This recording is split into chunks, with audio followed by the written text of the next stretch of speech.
I'm pleased to introduce Columbus Rotary's own Don Baur, a 25-year Rotarian, Paul Harris Fellow. Don spent 40 years in the information technology field as his primary employment, but had another job, and that was an official in college football. Don coached in the Big Ten, Mid-American Conference, as well as Division III. He was also lucky enough to ref multiple college bowl games. Don has worked as an official in multiple capacities, including head referee, replay official, and game timer. Don has been the past president of the Big Ten Officials Association, Ohio Association of Football Officials, and the Central Ohio Football Officials Association. I have known Don and his wife Paula and their children for many years, having grown up with him in the Cardinal Boosters football. As commissioner and coach, Don always seemed to have the best football teams. I was lucky enough, though, to play with Don for many years growing up. Today, Don will be giving an inside look at college football from his perspective as someone who spent multiple years officiating on the gridiron.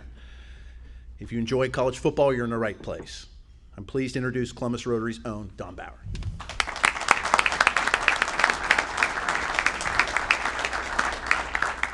Thank you, Toby. I have known him for a long time, and Toby's a great athlete. He was all Mid-American defensive end at Ball State, playing for Brady Hoke. So he's a much better athlete than probably anybody in the room. Somebody, Doug, or somebody turn on that. I'd appreciate it. But I want to say I have had a chance over the years to talk to some groups, and usually I know a couple people, but today, obviously, I know a lot more of you. So I hope you go easy on me. But I want you to know I've been booed by 100,000 people at one time, and I'm going to try and use small words and talk slow in case there's any Quanians in the room. I will, and there will be a test afterwards, so pay attention. I will talk first about officiating in 2015. The one thing that has not changed is how you get to be in the Big Ten or any other Division I conference. You have to start at the bottom. You have to take a test in a class given by the Ohio High School Athletic Association. You cannot work varsity games for the first 2 years. You have to work freshman or JV or youth league.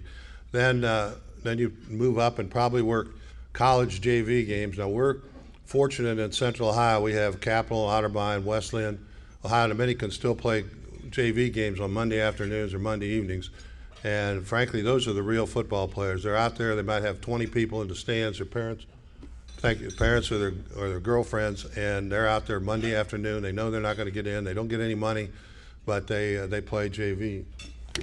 Okay. So after that, you might move up to Division III, which is, as I said, Capital, Otterbein, Wesleyan, Denison, Wittenberg, and then might move up to the football championship series system, which is like Youngstown State. It used to be called Division II or Division I AA. And then if you're fortunate enough, you can move up to the Big Ten. So I'm going to go through a typical week of a Big Ten football official. I'll start on Thursday. On Thursday, it's kind of a last-minute check. You kind of check your bag, make sure everything's there in order. Check flight arrangements or maybe where you're going to meet a fellow official. On Friday, you have to be in the game city by 8 p.m. Really, you have to be in the game city. Typically, you go to dinner with the other guys in the crew, where you might talk sports or you just catch up with maybe the last week's game or something like that. So Friday's a busy day, travel day. On game day, I'll take Ohio State if there aren't no 1:30 games, but in the morning you have breakfast together. You will do a pregame conference, which you sit around and talk rules and specifics and mechanics of where you're going to be and so forth. And Ohio State, you travel 3 hours before the game, but police escort down to the Woody Hayes facility where you change from your street clothes into your officiating clothes. Then you go to the stadium once again under police escort. And once you get to the stadium, there's a lot of things that have to happen. The referee and the umpire go visit the head coaches, and they ask them such things as, what are your captain's numbers?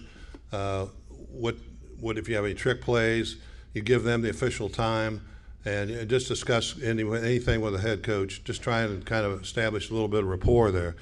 Then you have to go on the field 60 minutes before the game. That's kind of the Ohio State-Illinois rule. A few years ago, Ohio State players like charged to this 50-yard line with Illinois. They didn't cross it, but since then the officials have to be out there 60 minutes before just in case anything happens. Then just when the teams leave the field, the officials can go back and just do a last-minute check and get their flags and everything, whistle everything ready, and just go out and do the game. Then they do the game, and I'll talk more about that in a second. After the game, here's what happens now. After the game, each official receives a DVD as he walks out of the locker room of the game that they just did. In other words, Ohio State can press 20 different, same CD, 20 at a time. So they give one each to the officials. And sometimes you can get out on Friday night or Saturday night, sometimes you can. If you're in Lincoln, Nebraska, you probably aren't going to make it home on Saturday night, so you get home on Sunday. Within 24 hours, each official has to write a report about his game, the calls that he made or didn't make, or why he made a call, why he didn't make a call. That has to go, it goes up to a website, a protected website, and reviewed. So that's what happens after the game. During a week, there's obviously phone calls and texts and everything going back between all the members of the crew. You get to review the game, you get a grade during the week from an observer who could be in Kansas City or Los Angeles. It doesn't matter. They put them up on the web, and everybody, there is a grader. So he submits grades. Then on Wednesday night, here in Central Ohio, we have a local meeting where all the college officials, including the Division III and others, participate. So that's like a rules meeting for about an hour and a half probably.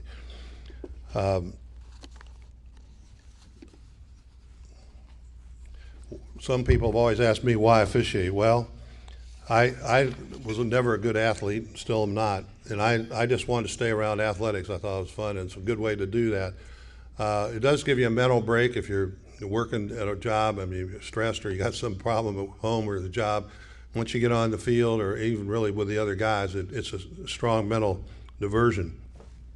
It's not about the money. And here's the money situation in the Big Ten. Each official gets $2,800 per game, but they have to take all their expenses out of that. So if you have to fly to Lincoln, you get short notice, so you're probably going to pay $500 or $600 at least for airfare, stay 2 nights, rent a car, and by the time you get done, you're not making that much money. I mean, it's a nice little bonus you can use, but it's not kind of as sweet as you might think. There is some risk of injury. There was recently an NFL official got hurt real badly lives in Findlay. Personally, the only thing that ever happened to me was I broke my finger and working in Ohio State practice, and I almost got hit in Iowa. Is anybody here from Iowa? Okay, well, Iowa's a funny situation. Iowa, they play their big rival is Minnesota. It's called Floyd of Rosedale Trophy. Floyd of Rosedale is a pig.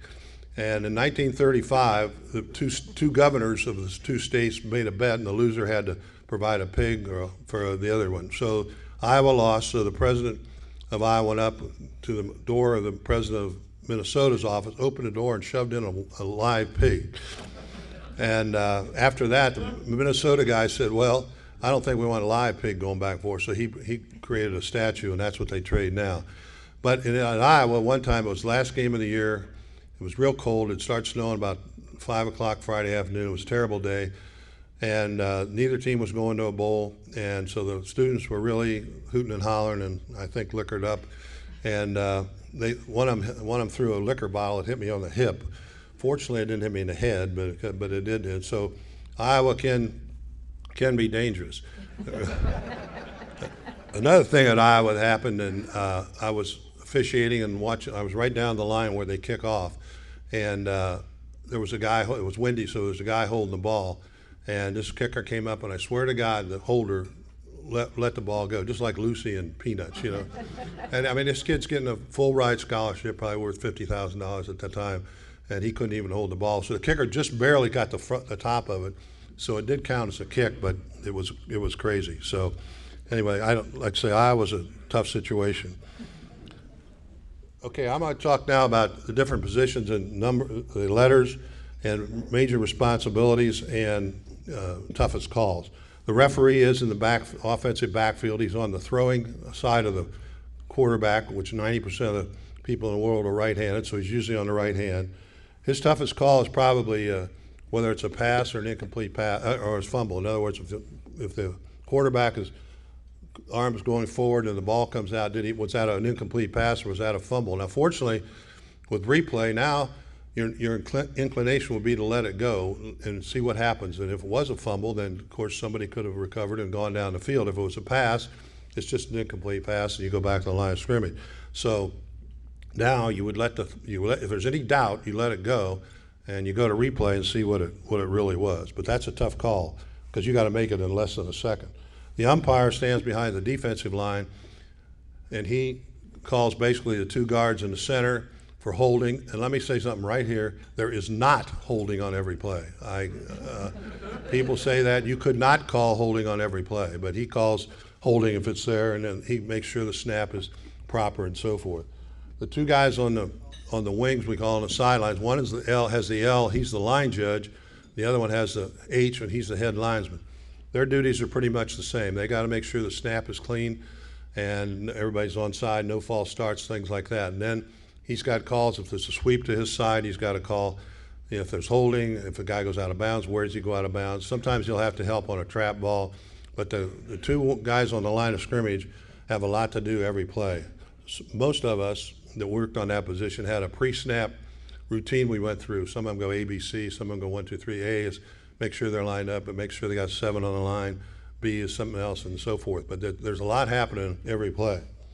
The two guys deep is S stands for side judge, F for field judge.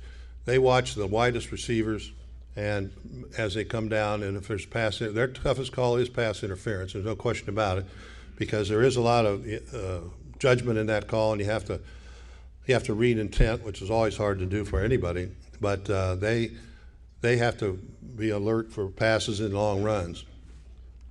The back judge, same way. The back judge his initial key is the tight end on his side, and he watches to see what kind of. I should have said back with the line judge and the head linesman. Their key is the tackle. They watch the end of the tackle. If the tackle fires out, it's probably going to be a run. If he backs up, it's probably going to be a pass. And if you're ever watching a football game and you're there in person, you can't do it on TV because TV makes you watch what they want you to watch. But if you're ever at a game and the ball is reasonably close in front of you, and just watch the tackle in the end and see whether you can judge what kind of play it's going to be. Same way with the referee. If the quarterback drops back right away, he's more than likely it's going to be a pass. Now, not always, but that's a good start anyway. Now, here's the one that was new last year, and Big Ten accepted, center judge. Now, he stands behind in the offensive backfield opposite the referee. His job is to watch the tackle in the end on his sideline, on his side, but he has another important job. He spots the ball every play. You might see him, he'll run in and put the ball down for the next down. And if you notice, watch this sometime, if the offense substitutes, then that center judge will stand over the ball and make sure that the defense has its opportunity to sub, because you have to give the defense an opportunity to sub if the offense subs.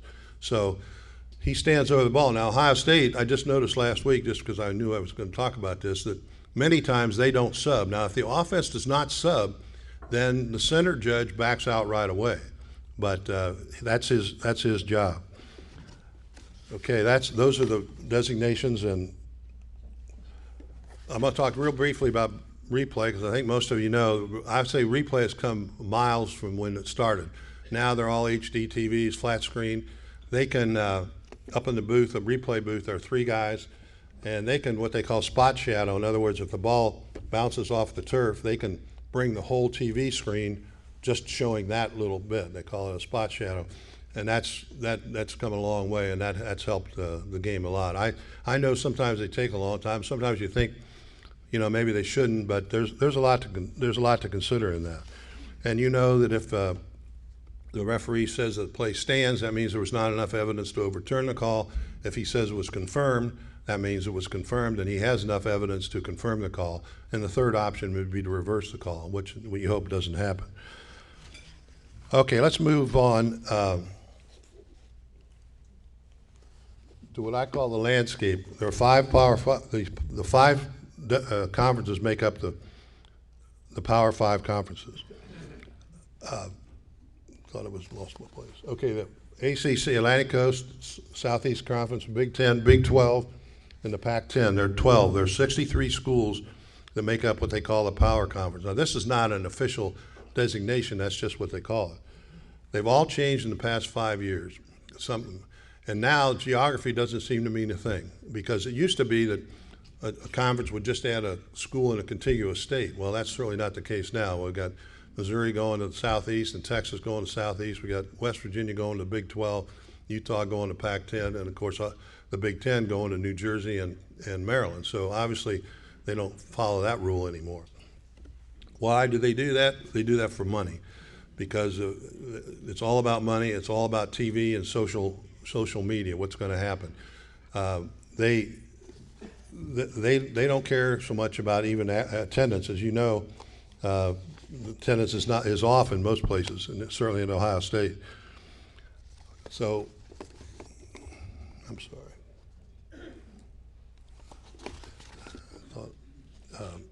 Oh, I know what I was going to say. The rule changes were heavy last year and included several rules about targeting and use of the helmet. And we've seen that already at Ohio State. I've seen it in high school games. And they don't want the head used as a weapon, or they don't want an opponent to hit the player in the head. And why? That's because of concussion. Now, one word, concussion, is going to creep in more and more into college football. And it already has affected others. For instance, in high school, in Ohio, 2014 and 2015 were about even, but for the previous 5 years, attendance or participation declined for the previous 5 years in high school, and it's really showing up in the youth leagues. The Worthington Youth League is down 15% a year for the last 5 years. And I know of one Dublin league that's down because my grandson was playing in it. So it's really affected the youth leagues. There's not that much participation. Now, I'm not saying that the game of football is going away, but I'm just saying that it's got some problems, and everybody recognizes that. So let me talk now about the playoff. First thing I'll say is not the NCAA, which probably is good. NCAA is not running it. It's a association of the 5 power conferences. Each conference has a representative on it. This year, it's the president of Nebraska on the governing council. Then they have another council that does the seedings and so forth, and sets out the playoffs and the game site and all that. That's another committee, but it's not run by the NCAA. So here's the payoff. This is by conference now. So the Big Ten, you get $300,000 for every school in the conference that qualifies for the academic progress rate. That's APR. So all 14 of them in the Big Ten do qualify. So that's about $4 million. Just for just for being in a conference, you get $50 million. You don't have to do anything. You get $50 million for a conference. Now, if you participate in the Final Four, you get another $6 million. And there's $2 million thrown in there for expenses. You know that, $1 million here, $1 million there. So now that's what the payoff is, and I'm going to round that. I'll show you what that means to each school. But let me talk about the TV money now. Notre Dame, it was back in the 80s and 90s, everybody said, why isn't Notre Dame in the Big Ten? I mean, they were perfect geographically, they're great academically, they're athletically. But Notre Dame said no, they didn't want to be in the Big Ten. They said, we got our own conference, our own TV contract, we can play whoever we want to play. They said no. All right, that's good. Notre Dame gets $15 million a year until year 2023. The Big Ten network, each school gets $28 million. And each school gets $21 million from ESPN. Now the LSU athletic budget is $150 million roughly, so they get a third of their money between right there in the TV and then the payoff.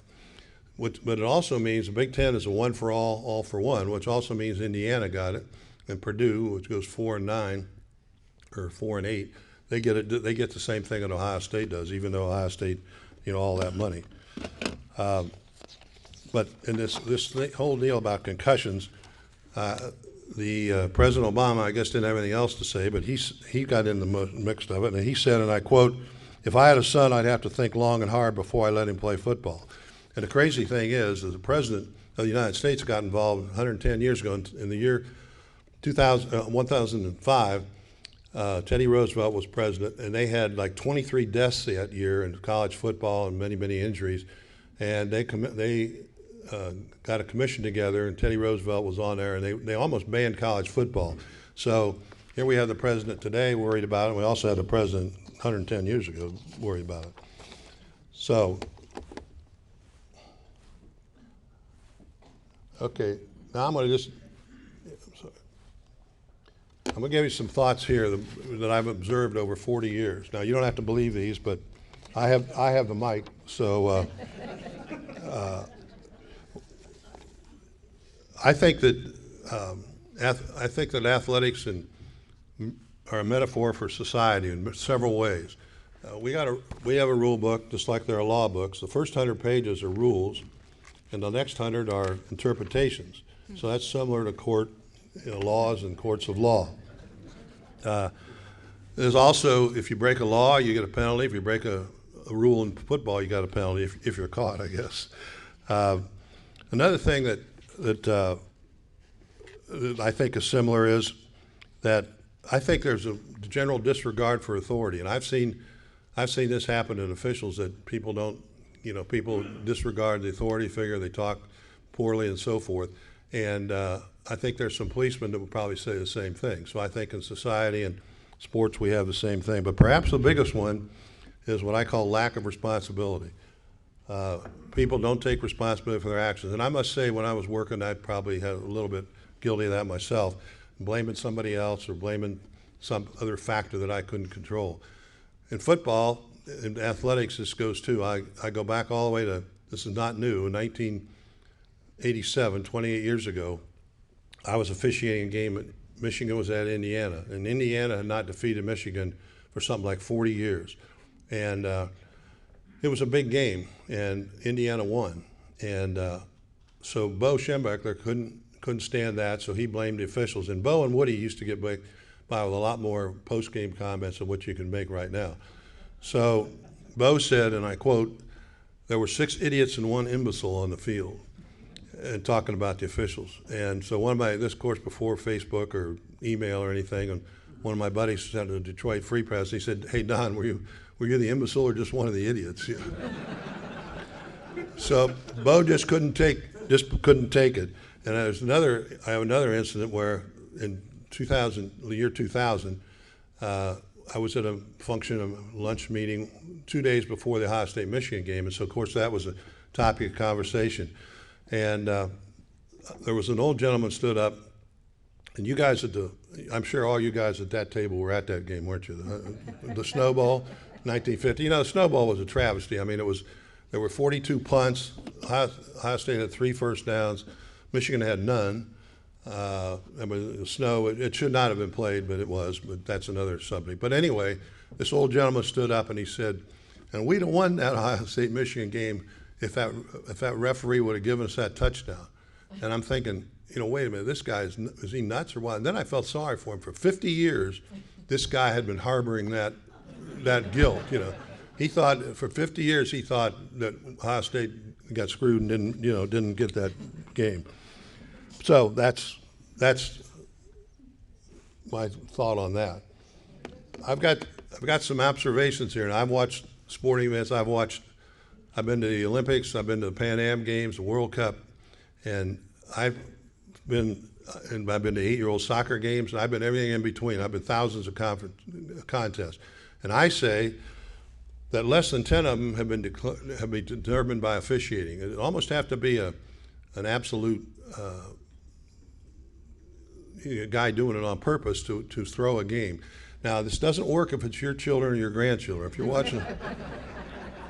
watching your grandchildren or your children, don't go with this. But I say, if you're watching another game, even the most one I can think of is the '72 Olympics in Munich, where the United States basketball team didn't, they put another 3 seconds on the clock. But even then, that wasn't the officials on the field. That was the administration of the game. So there are very few, unless somebody's really trying to cheat, and I haven't seen any evidence of that. The other thing is, as I said, if you look at an 8-year-old soccer game, or I've been to the World Cup, I said I've been to the World Series, the Final Four, the level of officiating matches the level of competition. So if you've got 8-year-olds playing soccer and you got a 14-year-old officiating, they're both going to make mistakes, but they're probably equal mistakes, if you will. But if you're watching the Super Bowl, they're going to make mistakes too, both the players and the officials. But I submit to you that the level of competition, and try that sometime when you're watching a contest. Here again, take your kids out of it, but that's my thought on that.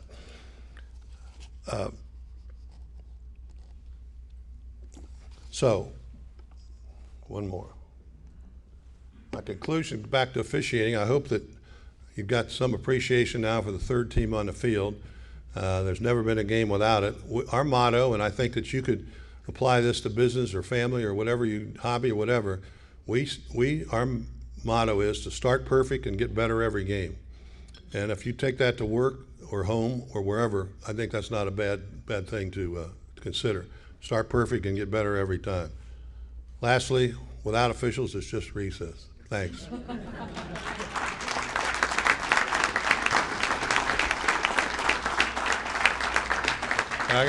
Yeah, Rich? What do you think of paying the players? The question is, how do I maintain my youthful good looks at my age?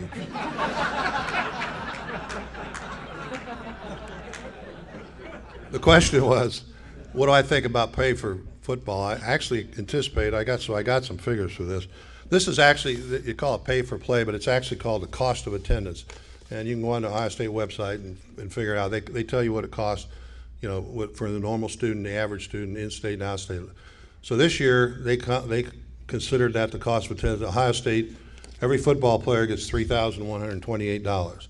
Now, he has to like receipt it. He can't just go blow it, and he has to prepare a budget, and it's approved by one of the assistant coaches. So each coach might have 10 players that he's responsible for. Now, get this, they have to have a budget, and they have to learn how to balance a checkbook. Now, wouldn't you think that that's one of the requirements? Wouldn't you think that by the time they get to Ohio State University, they know how to balance a checkbook, but they might not. The value of the scholarship is about $16,000 a year. One other thing they did do, this came up last year at a bowl game, they approved up to $4,000 for a family to travel to a bowl game, so the players' families can travel. Now they have to receipt it and justify it and all that, but they did approve that. So that's pay for play. I think it's a very slippery slope. I think that with the Title IX and the women, are the women field hockey players going to get the same as much as a Big Ten football player? I don't know what's going to happen. I think that it has happened. It is happening. But I think that it's going to. I think over the long term, it's going to be some problems. Do you pay JT Barrett the same as you pay the guy sitting on the bench and the whole thing? But right now, that's the status. The status is that the Power 5 conferences can pay a cost of attendance. There's another money issue, and that is this is called the abandon case. If a university sells like a shirt that's got, say, Barrett on the back, JT Barrett's name. They make money off of that, or any other use of they put in uniforms or helmets or whatever. And the plaintiffs, which were the Power 5 conference, actually won that argument. That they said they would have you put $5,000 in an escrow account, and when the player graduated, he'd get that $5,000. Well, the NCAA appealed, and the NCAA won, and it was appealed again, and the NCAA's case was upheld. So right now, those players cannot make any money by likenesses off their shirts, but it's still in the courts. But it won once, but it got overturned on appeal. Teddy? You said that prior to the game that the refs would get together and talk to the coaches and ask about if they had any trick plays. Can you expand on that a little bit more? Well, basically, usually it's something to do like a fake field goal, and we'll say, they used to try stuff but the rules have cleaned it up a little bit.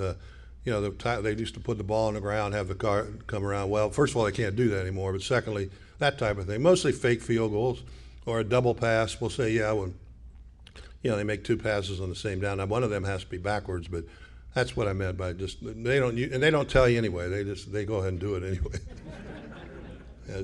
Joanne. You mentioned some of the work that the officials have to do after the game, after they get the DVD. Can you, if you have any stories, tell us how does an official keep his job, or maybe more importantly, how would an official lose his job? Well, you get graded. There are different grading systems. But the one that's in place now in the Big Ten, as I said, it goes up on a website, and an independent observer observes that, and he grades the official on different plays. And yes, if you get consistently negative, it's on a 1 to 7 scale, I don't know why, but if you consistently get below 3 or 4, and they take them for the whole year, and the coaches have some input to that too, but we don't think they should, but because frankly they usually delegate it to a grad assistant or something. They don't really do it anyway, so that's why we don't put as much credence in that. But they do come into, it does come into play. Yeah, go on. Can you explain the selection process for refs for the national championship game? And then also, is there an overall governing body for refs between the Big Ten or the Power 5 conferences? The question is, how are the officials selected for the bowl games and the national championship, which the Big Ten had last year, by the way, on that grading system. So during the year, we try and work in crews, so the same 8 guys are together. Now there's exceptions, but most of the time they 8. But when they get to bowls and national championship, it's the number 1 head linesman, the number 1 line judge, the number 1 back judge, that type of thing. So they break that down, but it's all on that grade. And then what was the second part? Overall governing body. Not really. The NCAA does make the rules, and there is a rules committee, but as far as officiating, there are a couple associations, and we try and, Collegiate Commissioners Association is called, and they try and promulgate same mechanics everywhere. So yeah, there is a group, but the NCAA doesn't really not involved with it. Yeah. What kind of turnover is there, Don, from high school to college? Well, I think it's like a lot of jobs. The pyramid gets narrower at the top. I mean, the high school in Ohio, I mean, in Central Ohio, I don't know how many there are, but then you go to Division III college, and of course there's fewer, and then the Mid-American is the next step. And there's not a whole lot of turnover. Once you make a big-time college football, you probably tend to stay there. But there's some turnover, but yeah, Granger, I don't know a number. Last Saturday there was an interesting play where J.T. Barrett shuffled the ball forward and Marshall went back to pass. Can you have 2 forward passes? It's just an interpretation. Because on the national broadcast they said this would be illegal if he passed the ball. Now that's kind of a gray area. And was it lateral?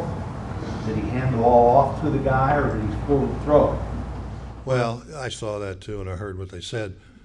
That technically is a pass. I don't know whether anybody, whether they would have caught it or not if he had thrown the ball. But technically, you cannot have 2 forward passes in the same play. One of them has to be backward. But what they should do, and I'm surprised somebody hadn't told them, they should hand that ball. If they hand the ball to that back coming across, then he can throw the ball. But if there was air between the two, then I think that would be a pass. But Millie. What I have noticed on TV is a big disparity in how the announcers value the Big Ten versus the SEC. Have you noticed that too, and why is that? Well, I think why the question was a disparity between the Big Ten and the SEC. I mean, of course, I'm biased toward the Big Ten, but the SEC, you can't deny their success. I mean, they've had a lot of success, and I don't know, there are more of them in the polls than there were anyway, and they've won so many national championships. But the Big Ten's coming back, but really the Big Ten problem is the bottom half of the league, or the bottom, really 2/3 of the league is not that good. I mean, those SEC schools, they play just as many of the Appalachian states and the Lamars and all that as anybody else, as the Big Ten does, but their bottom 6 or 7 are probably better than the Big Ten's 6 or 7. So I think it's just history, or just past. They have had more success, no question about it. Yeah, Jim. What type of protection do officials receive to protect them from irate fans during and after the game? Question concerns security during and after the game. As I said, there wasn't a lot of security that day I got hit with that liquor ball. I can say that. Most people have. Sometimes you go right in the stadium, and that's not a problem. There usually are officials, policemen or security people accompanying you. At Ohio State, for example, if you ever watch, they run right to the tunnel, and there's a van waiting on them. It can happen. I mean, if the crowd storms the field, you gotta take your hat off and your whistle off because something could happen there. But most of them are pretty good. When you get to, some of these schools aren't as good as others. I guess that's what I could say, but they're pretty good. But there've been lately some officials got hurt with 2 high school kids in Texas. I always saw that wiped out official. There have been lawsuits, and we belong to an association called National Association of Sports Officials, and we have liability insurance covered by that. But it's not always easy. You got, especially like I said, if they storm the field, you got to really watch what you're doing. Keith.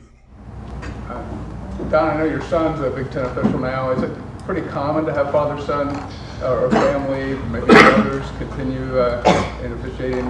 And not also the other question: is there ever desire to step up to the NFL, or is that a totally different approach? The first part is my son wasn't a Big Ten official. He actually retired, Keith. It was just getting too much. He got 3 kids, and so he retired. But he did make it, and that was a goal of his when he was 15 years old. He told me that we were officiating up at Perry Park, and he said he wanted to make the Big Ten, and he did. So I'm pretty proud of that. But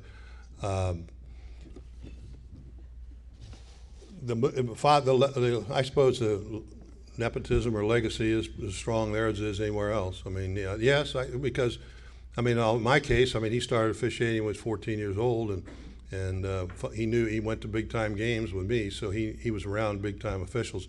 So I suppose yes, there's some amount of that. One more, Millie.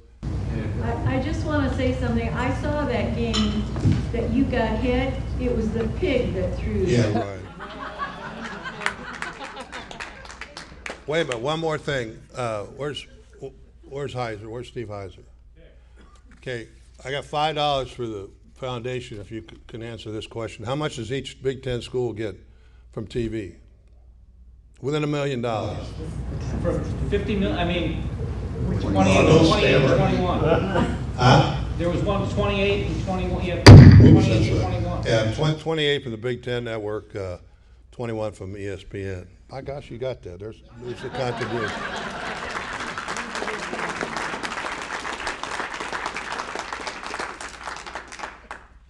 Thanks. Thank you so much. Aren't you going to do something with this? Yeah, I forgot about that. I was going to throw this on somebody. I just find it fascinating, all of the talent and stories we have within our club. So be sure and talk to folks about what they do, what they didn't do. We don't have a whole lot of time during the meetings, so grab somebody for lunch. Because those are fascinating stories, and we would have never known them. And be a Rotarian all week long.